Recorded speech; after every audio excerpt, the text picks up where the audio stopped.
नमस्कार दोस्तों, मैं संतोष कुमार आपका स्वागत करता हूं हिंदी मंत्रा ऑनलाइन क्लासेस में। आज हम बात करेंगे झारखंड सीजीएल एग्जाम में आने वाले नागपुरी लोकगीत उदासी के बारे में। इससे पहले वाले वीडियो में मैंने डमकच का वीडियो बनाया है। अगर आप उसे नहीं देख पाए हैं तो डिस्क्रिप्शन बॉक्स में जाकर लिंक मैं दे दूंगा, आप उसे वहां से देख सकते हैं।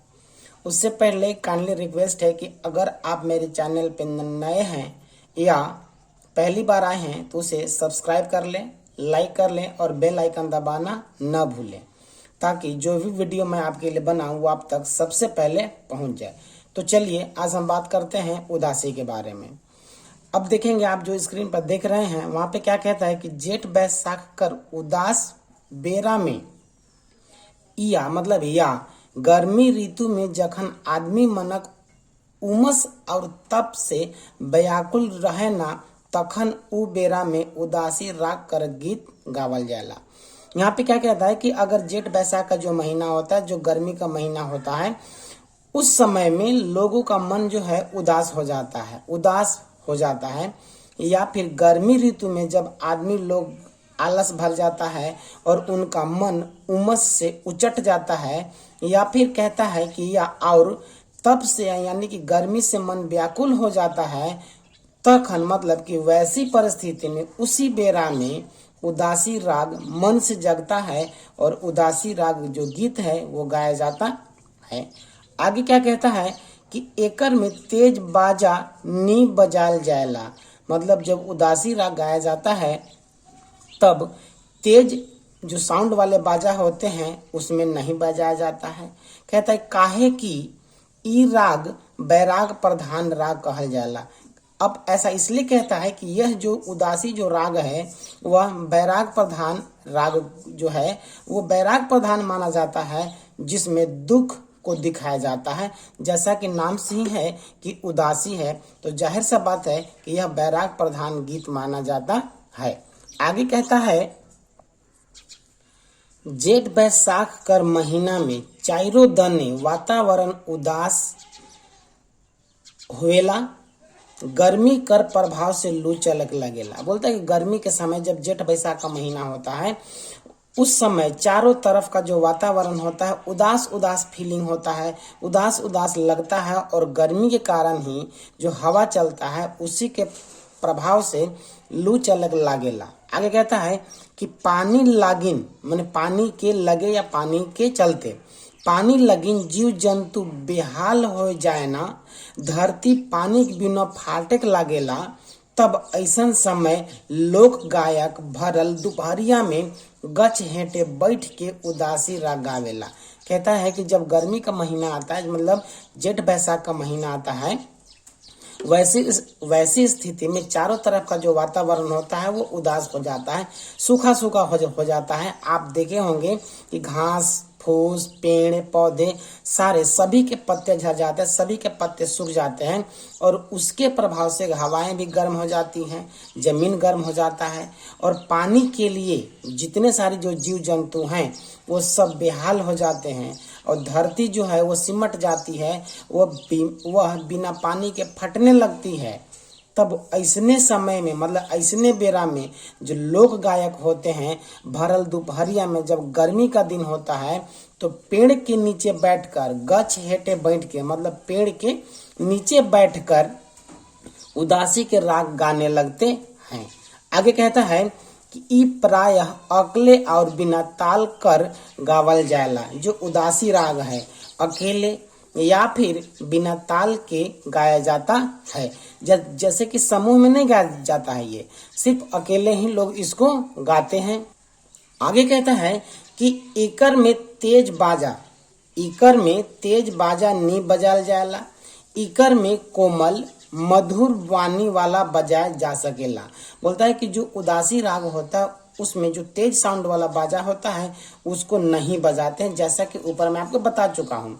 तो इसमें बजाया कहा जाता है, तो इसमें कोमल मधुर ध्वनि वाला जो बाजा है या वाद्य यंत्र है उसको बजाए जाते हैं। और एक बात और मैं आपको बता दूं कि ई मुध रूप से पुरुष प्रधान गीत है कि, मतलब यहाँ कहता है कि मुध मतलब मुख्य रूप से, मुध मतलब मुख्य रूप से, पुरुष मतलब पुरुष प्रधान गीत है कि, माने जो गीत है वह पुरुष प्रधान है। इससे पहले जो डमकच मैंने बताया था उसमें वह महिला प्रधान था, लेकिन उदासी जो है वह पुरुष प्रधान गीत है। चलिए आगे देखते हैं हम। उदासी राग उच्च स्वर से आरंभ में गावल जाएला, बीच बीचवा में समान स्वर जाएला और अंतिम में कंपन में उदार कर राग साथे खत्म करल जाएला। यहाँ पे कहता है कि जब उदासी की जब गीत गाते हैं उसकी जब शुरुआत होती है, वैसी परिस्थिति में जब पहला राग गाते हैं तो उच्च स्वर होता है, और लेकिन जब बीच बीचवा में उसका स्वर एकदम समान हो जाता है, न ऊंच न नीच, एकदम समान स्वर में वह गाया जाता है।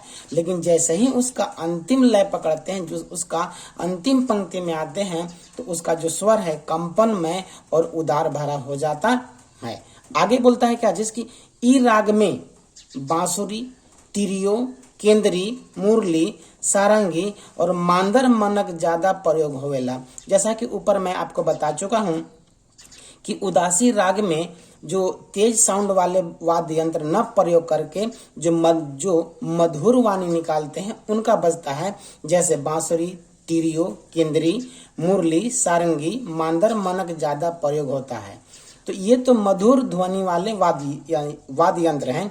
लेकिन अगर कहा जाए कि उदासी राग में इनमें से किसका प्रयोग नहीं होता है, अगर ऐसा क्वेश्चन पूछता है तो आपका उत्तर होगा कि ई राग में ढोल, ढाक, नगाड़ा, सहनाई जैसन तेज बाजे वाला वाद्य कर प्रयोग नहीं होवेला। तो यहाँ से भी आपका क्वेश्चन जो अगर आता है कि किस वाद्य यंत्र का उदासी राग में प्रयोग नहीं होता है, तो आप याद कर लेंगे कि ढोल, ढाक, नगाड़ा, सहनाई जैसे जो तेज बाजे वाला ये वाद्य यंत्र है उसका प्रयोग नहीं किया जाता है। चलिए अब हम आगे देखते हैं क्या चीज, इसकी कुछ भाग के बारे में कि जो उदासी है वो कितने भाग में होते हैं। भाग न कहकर अगर यहाँ पे इसको हम भेद कहते हैं तो ज्यादा अच्छा होगा। चलिए देखते हैं। यहाँ पे कहता है कि उदासी राग के दो भाग है या भेद कहेंगे। पहला बोलता है कि 6 चरण वाले गीत और दूसरा कहता है कि 5 चरण वाले गीत। मतलब कि इसको दो तरह का, इसका जो गीत होता है वो दो तरह का से होता है। एक तो 6 चरण का गीत होता है और एक 5 चरण का गीत होता है। मान लीजिए कि 2-3 पंक्तियां दे देगा और बोलेगा ये किस राग की गीत है, उदासी, डमकच, पछारी या फिर पावस दे देगा। तो वैसी परिस्थिति में अगर ये चरण आपको याद हो जाएंगे, पहचानने के नियम अगर याद हो जाएंगे, तो परीक्षा में अगर जो प्रश्न आते हैं तो आप उसको आसानी से पकड़ सकते हैं। तो देखते हैं क्या कहता है। जब 6 चरण वाले गीत होते हैं उसमें कहता है कि ई चरण कर गीत में, माने इस चरण वाले जो गीत होते हैं उसमें 5वें चरण के अंत में गोई, सखी, भाई, हो, स्वर पूरक शब्द कर प्रयोग करल जाएला। मतलब जो 6 चरण वाले गीत होते हैं उसके जो 5वां चरण जो अंतिम होता है उसमें क्या मिलेगा, या तो गोई लिखा मिलेगा, सखी मिलेगा, भाई मिलेगा, हो मिलेगा। इस तरह से जो शब्द अगर मिलते हैं तो आप समझ जाएंगे कि 6 चरण वाले गीत हैं और वह उदासी राग का गीत माना जाएगा। ठीक है, आगे देखते हैं 5 चरण कर गीत। तो 5 चरण वाले जो गीत होते हैं उसको पहचानने के लिए क्या है कि ई गीत का तीसरा चरण में, देखिए बोलता है कि ई गीत कर तीसरा चरण में सखी रे, हाय रे, ए भाई, हे नाथ स्वर पूरक शब्द कर प्रयोग करल जाएला।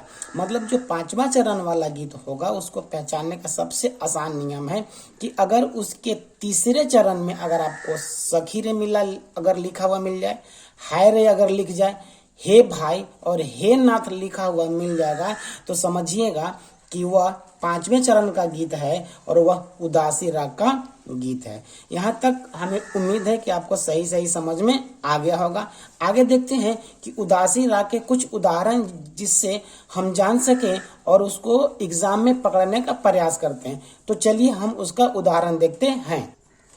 यहाँ कहता है कि पोसल मैना दैया बनी उड़ी गेल, बने बने मैना कादे झरा झोर भाई बने बने, न तोरा बाप मैना न तोरा माए बने बने, मैना कादे झरा झोर भाई। देखिए यहाँ पे देखिए अंतिम में यहाँ भाई लिखा हुआ है, भाई लिखा हुआ है, इसका मतलब आप देख सकते हैं कि अगर भाई लिखा हुआ मिल जाए तो उसमें आप कहेंगे कि ये 5वें चरण का गीत है और यह उदासी का गीत है। ठीक है, आगे कहता है कि चैत बैसाख मासे नी मिले ऋण, सुतली पलंग परे नहीं परे नींद, ए भाई काले भेली अनचीन। अब देखिए यहाँ पे दे दिया ए भाई, ए भाई का मतलब आप समझ सकते हैं कि यह 5वें चरण का गीत। अब इसका अर्थ समझते हैं। बोलता है कि पोसल मैना दैया उड़ी गेल, जो मैना को पोसा गया था वो जो है वो उड़ गया है। और बने बने मतलब जंगल जंगल जो मैना है, कादे मने रोता है, जरा जोर में बहुत सारा, बहुत जोर से बोलते कि बने बने मैना कादे झरा झोर, भाई बने बने, आखिर क्यों तुम बन बन उड़ के रोते हो? आखिर न तुम्हारा कोई मम्मी है न कोई पापा है, तो बताओ, न तुम्हारा माई बाप कोई नहीं है, तो हे मैना तुम बने बने क्यों रोते हो? तो यहाँ पे भाई बोल दिया, इसका मतलब ये 6ठे चरण का गीत है और यह जो है उदासी राग का है, आप यहाँ से पहचान सकते हैं। आगे कहता है कि चैत बैसाख मासे नी मिले ऋण, सुतली पलंग परे नी परे नींद, और ए भाई काले भेली अनचीन। कहता है कि जब मौसम चैत बैसाख का आता है वैसे परिस्थिति में आदमी को ऋण तक नहीं मिल रहा है, जो ऋण यानी कर्ज नहीं उसको मिल पा रहा है, और जब वह सो रहा है पलंग पर तो उसको नींद भी नहीं आ पा रही है, तब बोलता है कि हे भाई ऐसी कौन सी गलती हो गई है कि हमें अनचिन्ह कर दिए हो, मतलब कि तुम हमें पहचान नहीं रहे हो। चलो अब इसको यहाँ पे देख सकते हैं कि यहाँ पे भाई अगर आज आ चुका है तो इसको आपका 5वां चरण आपका हो गया, सॉरी ये 6ठे चरण का है, और जो ए भाई लिख दिया मतलब 5वां चरण का हो गया। हम एक बार फिर आपको दिखाते हैं कि उसको पहचानने का नियम क्या क्या है और कैसे है। देखेंगे यहाँ कहता है कि ई चरण में गोई सखी भाई हो अगर मिलता है तो 6 चरण वाले गीत होते हैं, और वहीं पे अगर सखी हायरे ए भाई और नाथ अगर मिल जाते हैं तो 5वां चरण होता है। तो जिस स्टेंजा में जिस पंक्ति में अगर भाई मिल जाए तो उसको 6 चरण वाले गीत कहेंगे, और हे भाई लिखा मिल जाए, हे नाथ मिल जाए, सखी रे मिल जाए, हाय रे मिल जाए तो उसे 5 चरण वाले गीत कहेंगे। चलिए आगे हम बात करते हैं कि प्रश्न कैसे पूछे जाएंगे। तो प्रश्न अगले वाले क्लास में उदासी और पावस इन दोनों लोकगीत का जो राग है उनसे मैं आपको क्वेश्चन आंसर करा दूंगा। चलिए तो मैं एक बार फिर आप सभी को बोलता हूं कि अगर आप मेरे चैनल पे पहली बार आए हैं तो उसे सब्सक्राइब करके बेल आइकन दबाना न भूलें। चलिए वीडियो देखने के लिए आप सभी का बहुत बहुत धन्यवाद।